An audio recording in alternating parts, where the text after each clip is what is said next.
வரும் 22ஆம் தேதி மதுரையில் முருக பக்தர்கள் மாநாடு நடைபெற இருக்கிறது. அனைவரும் கலந்து கொண்டு சிறப்பிக்குமாறு அன்போடு வேண்டுகிறேன். Periyar Maniammai Institute of Science and Technology, Tanjavur. ECE with specialization in AI and ML, IoT, robotics and industrial automation. மணப்பெண்ணின் பிரத்யேகமான திருமணம் விவாஹா தி சென்னை சில்க்ஸ். நீங்க வேலை மட்டும் தூக்கிட்டு போயிட்டு வேல் வெற்றி வேல் நிக்க கூடாது. முருகனுடைய பண்பாடு இங்க என்ன, முருகன் யாருங்கிறத பேசுங்கன்னு சொல்றோம். நாம் தமிழ் கட்சியும் பாத்தீங்களா, 2 பாஜக பி டீம்லாம் சொல்லுவாங்க. நான் இப்ப அடிச்சு உடைக்கிறேன். மாநாடு நடக்குது இல்ல, முருகன் மாநாடு நடத்துறீங்க இல்ல, ஒருத்தர் ஏறி முருகனுக்கு தமிழில் குடமுழுக்கு நடத்தணும் பேசுங்கன்னு சொல்றோம். ஆரியத்துக்கு எதிரானவர் தானே, சமஸ்கிருதத்துக்கு எதிரானவர் தானே, அப்ப சமஸ்கிருதத்தை தூக்கி போடுங்க. தூக்கி போட்டு தமிழ் மட்டுமே குழமுடுக்கு சொல்லுங்க. நாங்க பாஜகவுக்கும் அதான் கேள்வி கேட்கிறோம், திமுகவுக்கும் அதான் கேள்வி கேட்கிறோம். 2 பேருக்கும் ஒரே கேள்விதான். தமிழில் அர்ச்சனை, இனிமேல் கருவறையில் தமிழ் ஒலிக்கும் சொல்லுங்கிறோம்.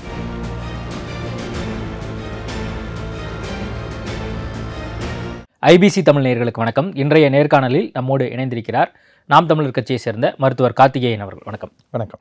முருக பக்தர்கள் மாநாடு மதுரையில் நடைபெற்றுருக்கு. எப்படி பார்க்குறீங்க? குறிப்பாக எங்கள் அப்பன் முருகன் முப்பாட்டன் அப்படின்னு சொல்லி தொடர்ந்து சீமானவர்கள் 2016 அந்த பிரச்சாரத்தின் போது எப்போ கட்சி பேச ஆரம்பித்தாரோ ஒவ்வொருத்தராக இப்போ அதை பற்றி பேசி கிட்டத்தட்ட இது குறிப்பாக அவங்க பாஜகன்னு சொல்லலை, இந்து முன்னணி சார்பாக நாங்கள் நடத்துகிறோம், அதில் நாங்களும் பங்கேற்கிறோம் அப்படிங்கிற ஒரு வாதத்தை வைக்கிறாங்க. இதில் குறிப்பாக நீங்கள் பார்க்க வேண்டியது என்னன்னாக்க, நாம் தமிழர் கட்சி முருகனை எடுக்கிறது அப்படிங்கிறது வெறும் அரசியலுக்காக கிடையாது. நாங்கள் கொள்கை ரீதியாக ஒரு விஷயத்தை வைக்கிறோம். எங்கள் இந்த தமிழக நிலத்துக்கு உண்டான வரலாறு இருக்கிறது, பண்பாடு இருக்கிறது, வழிபாடு இருக்கிறது, அரசியல் இருக்கிறது, இது எல்லாமே இருக்குது. அதில் ஒரு கூறாக இருக்கக்கூடிய இந்த மெய்யியல் அப்படிங்கிற வழிபாட்டு முறை இருக்கு இல்லையா, அந்த வழிபாட்டு முறையும் வரலாற்றிலிருந்து நம்ம மீட்டு எடுக்க வேண்டிய தேவை இருக்குதுங்கிறதுக்காக நாங்கள் கையில் எடுக்கிறோம். எங்களுடைய சிவனையோ முருகனையோ மாயோனையோ இல்லை கொற்றவையோ இதை நாங்கள் எடுத்து கொண்டாடுவதற்கு உண்டான காரணம் என்னன்னா, எங்களுடைய வழிபாட்டு முறைன்னு ஒன்று இருக்குது. அதன் ஊடாக அரசியலும் அதன் ஊடாக வரலாறும் பொதிந்து கிடக்கிறது. அந்த வரலாற்றை மீட்டெடுக்கணும்னா இந்த வழிபாட்டு முறையை கொண்டு வரணும். அதுக்காக நாம் தமிழ் கட்சி இந்த வழிபாட்டு முறையெல்லாம் மீட்டெடுத்து கொண்டு வருது. அதில் ஒரு வீச்சாக தான் நாங்கள் முப்பாட்டன் முருகன் அப்படிங்கிறது எங்களுடைய குறியீடாக கொண்டு நாம் தமிழ் கட்சி மெய்யியல் பாசறையை கட்டமைச்சு அதை கொண்டு போகிறோம். அதன் பிறகாக இந்த மெய்யியலுக்கு உண்டான ஒரு மிகப்பெரிய வரவேற்புங்கிறது மக்கள் மத்தியில் இருக்குது அப்படிங்கிறதை புரிந்து கொண்ட நபர்களாக எல்லாரும் திரும்பவும் வேலை தூக்கிட்டு நிற்கிறாங்க. அது அண்ணன் திருமாவளவன்லேருந்து, ஸ்டாலின்லேருந்து, உதயநிதியிலேருந்து, வேல் யாத்திரை போன ஐயா முருகன்லேருந்து இப்போ இருக்கக்கூடிய பாஜகவினுடைய தலைவர்கள் வரை அத்தனை பேரும் முருகன் பின்னாடியே நின்றுட்டாங்க. முருகன் முப்பாட்டன் அப்படின்னு சொல்லி தொடர்ந்து சீமான் சொல்ற மாதிரி, அப்போ முருகரை சீமானும் நாம் தமிழர் கட்சி மட்டும்தான் கிளைம் பண்ணிக்குமா? இது எங்களுக்கான கடவுள் அப்படின்னு நாங்க அப்படி சொல்லவே இல்லை. எல்லாரும் எடுக்கணும்னு தான் சொல்றோம். இல்ல, இதை மார்க்கெட்டிங்காக பயன்படுத்துறாங்க. இது ஒரு தேர்தலுக்காக இதை பயன்படுத்தப்படுகிறதுன்னு சீமான் குற்றச்சாட்டு வைக்கிறாரு பாஜக. நாங்க இப்ப எடுத்திருக்கோம் இல்லையா, நாங்க எடுத்திருக்கிறது எங்களுடைய பண்பாட்டை மீட்கணும்னு சொல்றதுக்காக எடுத்திருக்கோம்னு சொல்றோம்ல. இந்த பண்பாட்டை, மெய்யியலை, முருகனுடைய வரலாற்றை பேசக்கூடிய மற்ற நபர்கள் எடுங்கன்னு சொல்றோம். நீங்க வேலை மட்டும் தூக்கிட்டு போயிட்டு வேல் வெற்றி வேல் நிக்க கூடாது.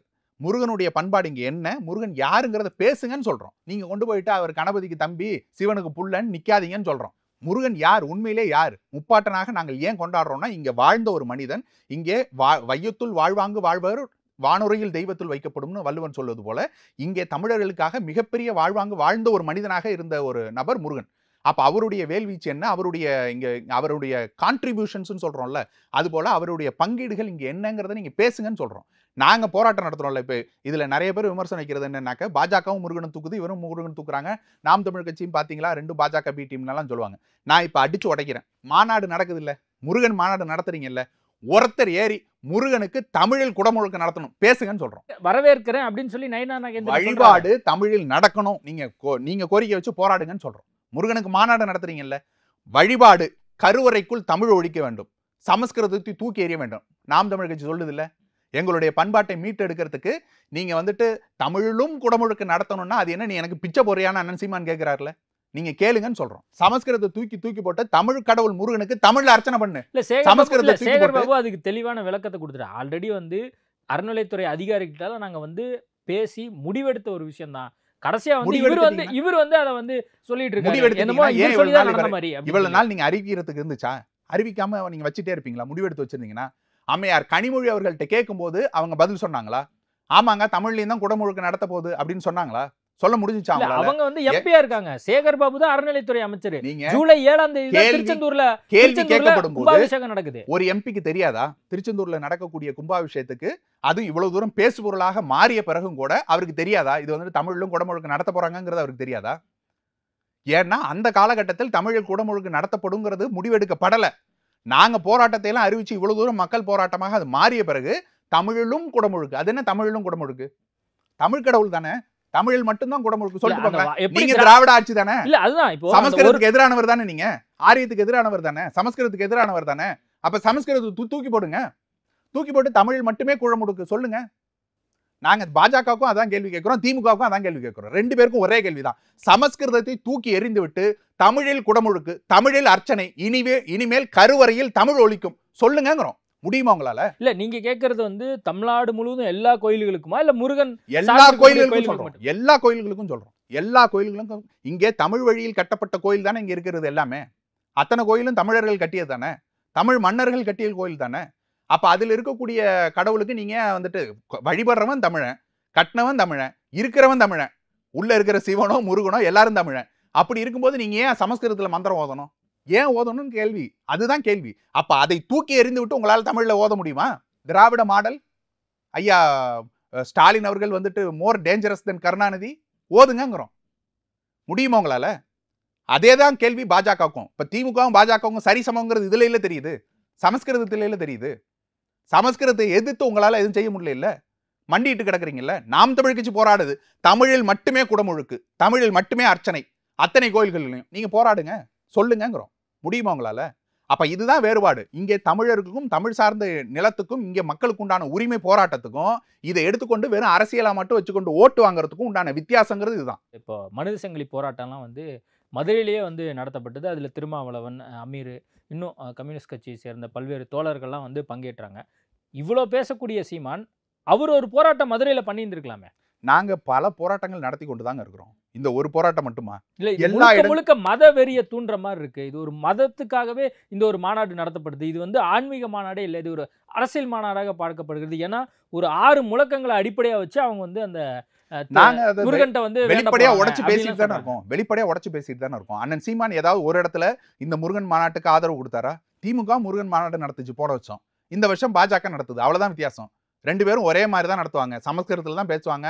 பேசக்கூடிய அத்தனை பேரும் வந்துட்டு முருகனை வந்துட்டு சிவனோட புள்ள, கணபதியோட தம்பி அப்படின்னு தான் பேசுவாங்க. முருகன் கூட பேச மாட்டாங்க, சுப்பிரமணியன்பாங்க. பூணூல போட்டு விட்டு முழுக்க முழுக்க இதை வட்டி ஷேவ் பண்ணி விட்டு வெள்ளை வெள்ளையர்னு கொழுக்கட்டை மாதிரி வச்சு ஒரு முருகனை கொண்டு வந்து வச்சிருப்பாங்க. இதை நீங்க முருகன் ஏற்றுக்கொண்டு எல்லாரும் கும்பிடணும்னு சொல்லுவாங்க. அதைத்தான் வந்துட்டு திமுகவும் செய்யும், அதையத்தான் கொண்டு வந்து பாஜகவும் செய்யும். நாம் தமிழ் கட்சி இதை உடைச்சு பேசுது. மத அரசியல் செய்வது யார் என்றால் திமுகவும் செய்யுது, பாஜகவும் செய்யுது. நீங்க பாஜகவுக்கு எதிராக மட்டும் நிப்பீங்க, நான் திமுகவுக்கு எதிராக நிக்க மாட்டேன்னு சொன்ன அர்த்தம் இல்ல. இந்த பாஜக திமுக இதை நடத்தும் போது அது மத அரசியலா தெரியலையா உங்களுக்கு? முருகனுக்கு மாநாடு வந்துட்டு திமுக நடத்திச்சா இல்லையா போன வருஷம்? அப்ப உங்களுக்கு அது மத அரசியலா தெரியலையா? அங்க பேசியவர்கள் அத்தனை பேர் வந்துட்டு குருமார்கள்னு இவங்க கொண்டு போய் நிறுத்தினவங்க எல்லாம் என்ன பேசுனாங்கன்னு நீங்க அப்ப பாக்கலையா? அதுல உங்களுக்கு தெரியல. பாஜக பண்ணும்போது மட்டும் மத அரசியலா தெரியுது.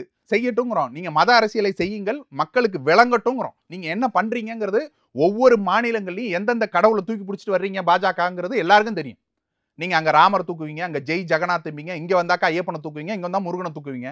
எதுக்காக செய்றீங்கிறது மக்களுக்கு வெளிப்படையாக முழுக்க முழுக்க அரசியலுக்காக மட்டுமே தான் இது நடத்தப்படுது அப்படின்னு நினைக்கிறீங்க? முழுக்க முழுக்க அரசியலுக்காக மட்டும்தான் நடத்தப்படுது. 1% கூட அவர்களுக்கு முருகன் பற்றுங்கிறது இல்லை, முருக பக்திங்கிறது கிடையாது. இதுல ஒருத்தன் அங்க இருக்கக்கூடிய ஒரு நபர் வேல் காவடி யாராவது எடுத்துட்டு ஆடுவாங்களா? நாங்க ஆடுவோம், நாங்க போவோம், காவடி தூக்கிட்டு போவோம், அழகு குத்துவோம், எல்லாம் பண்ணுவோம்.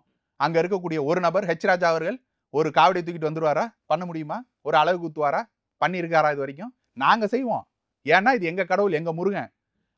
அதற்கு பின்னாடி பல விஷயங்கள் இருக்குங்க. அது வரலாற்று ரீதியாக ஒரு அழகு குத்துறானா எதுக்கு அழகு குத்துறான், தீ மிதிக்கிறானா எதுக்கு தீ மிதிக்கிறாங்கிறது ஒவ்வொன்றுக்கும் காரணம் இருக்கு. அழகு குத்துறான்னாக்க போர் வரும்போது அவனுக்கு வழி தெரியாமல் இருக்கணும், குத்துறது இவ்வளவு தாண்டா அப்படின்னு தெரிஞ்சுக்கணும்னா அழகு குத்தி பழக்கப்படுத்துறார்கள். கோயில் வழிபாடுங்கிறது வெறுமனே வந்துட்டு சாமி கும்பிடுறது, நமக்கு கடவுள் வரம் கொடுக்குங்கிறது கிடையாது. அதுக்கு பின்னாடி ஒரு காரணங்கள் இருக்கு. தீ மிதிக்கிறான்னா ஒரு எரியுது, ஒரு காட்டு தீ வருது, அல்லது வந்துட்டு ஒரு போர் நடக்கும்பொழுது எரிகிற இடங்கள்ல அதை தாண்டியும் ஓடக்கூடிய ஒரு திறமையை வந்துட்டு வளர்த்து கொள்றதுக்கு உண்டான ஒரு பயிற்சியாக தான் கொடுக்கப்படுது. அப்ப இந்த பயிற்சியா வந்துட்டு ஒரு கடவுள் நம்பிக்கையோடு சேர்த்து வந்துட்டு தமிழர்களுக்கு கொடுத்து கொண்டே இருக்கிறான். தொடர்ந்து பரம்பரையாக இது கொடுத்து கொண்டே இருக்கிறான். அதை நாங்க செய்வோம், நீங்க செய்வீங்களாங்கிறதான் கேள்வி. ஏன்னா எங்களுடைய வரலாற்றை மீட்டெடுக்கணும்னா இது எல்லாத்தையும் நாங்க செய்வோம். இது வந்துட்டு நாங்கள் முருகரை வழிபடுறதுங்கிறது அரசியலுக்காகவோ ஒரு லாபத்துக்காகவோ இந்த இந்து மக்கள் ஓட்டு போட்டுருவாங்களோங்கிறது இல்லை. ஏன்னா நாம் தமிழ் கட்சி சொல்லுது இங்க இருக்கக்கூடிய தமிழர்கள் இந்துக்களே அல்ல அப்படிங்கிறது சொல்லுது. திமுக சொல்லுமா? பாஜக சொல்லுமா? யாராவது சொல்லுவாங்களா?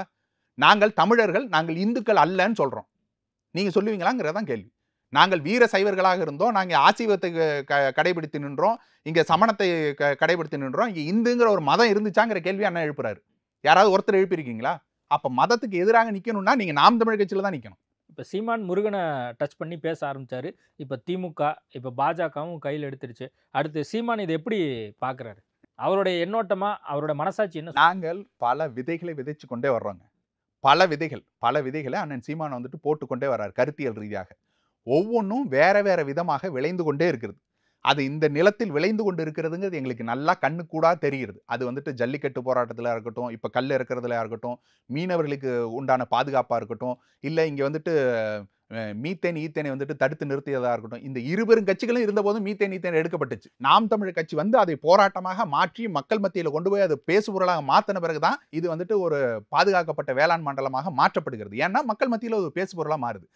இங்கே 8 வழிச்சாலையை வந்துட்டு தடுத்து நிறுத்ததா இருக்கட்டும், பரந்தூர் விமான நிலையத்துக்கு எதிராக மக்கள் இவ்வளவு தூரம் போராடுறதா இருக்கட்டும், காட்டுப்பள்ளி துறைமுகத்துக்கு எதிராக மக்கள் இவ்வளவு தூரம் வந்துட்டு போராடுறதா இருக்கட்டும், இது எல்லாமே நிலமும் வளமும் சார்ந்த பொருட்களாக கன்னியாகுமரியில் வந்துட்டு மலை வளங்களை கொள்ளையடிக்கிறதுக்கு எதிராக மக்கள் நிற்கிறதா இருக்கட்டும், தமிழை மீட்டெடுக்கும்னு சொல்றதா இருக்கட்டும், தமிழ் பெயர்களை வந்துட்டு குழந்தைகளுக்கு சூட்டுறதா இருக்கட்டும், இது எல்லாமே நாம் தமிழுக்கு வச்சு போட்ட விதைகள்.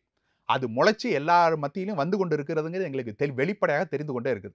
அதன் அடிப்படையில் இங்கே இருக்கக்கூடிய மெய்யியலும் மீட்கப்படும் என்றால் அதை நாம் தமிழ் கட்சி வரவேற்கிறது. ஆனால் அந்த மெய்யியலை தமிழர் மெய்யியலாக மீட்டெடுக்க வேண்டிய தேவை எங்களுக்கு இருக்குது. நீங்கள் அதை கொண்டு போய் எங்கள்கிட்ட இருந்து கடவுளர்களை எப்படி திருடி கொண்டீர்களோ, சிவனை கொண்டு போய் அங்கே வந்துட்டு நீங்கள் வச்சுக்கோங்க, எங்களுடைய ஆதிப்பாட்டன் சிவனை எடுத்துக்கொண்டு போய், தென்னாடுடைய சிவனை எடுத்துக்கொண்டு போய் கைலாச நாதா அப்படிம்பீங்க. இங்கே இருக்கக்கூடிய கொற்றைவை எடுத்துக்கொண்டு போய் காளி மா காளி அப்படிம்பீங்க. இங்கே இருக்கக்கூடிய முருகனை தூக்கி கொண்டு போய் சுப்பிரமணியன் அப்படிம்பீங்க. இது எல்லாத்தையும் தூக்கி கொண்டு போய் நீங்கள் எப்படி திருடி வைத்துக் கொள்வீர்களோ அதுபோல் இனிமேலும் செய்ய முடியாது. நாம் தமிழர் கட்சி அதை பண்பாட்டு ரீதியாக மீட்டெடுக்கும், தமிழர் மெய்யியலாக அதை போற்றி பாதுகாக்கும். நிறைய விஷயங்கள் குறித்து பேசியிருக்கோம். நேர்காணல் கொடுத்ததுக்கு மிக்க நன்றி. நன்றி. வரும் 22ஆம் தேதி மதுரையில் முருக பக்தர்கள் மாநாடு நடைபெற இருக்கிறது. அனைவரும் கலந்து கொண்டு சிறப்பிக்குமாறு அன்போடு வேண்டுகிறேன். Periyar Maniamai Institute of Science and Technology, Tanjavur. ECE with specialization in AI and ML, IoT, robotics and industrial automation. மணப்பெண்ணின் பிரத்யேகமான திருமணம். விவாஹா தி சென்னை சில்க்ஸ்.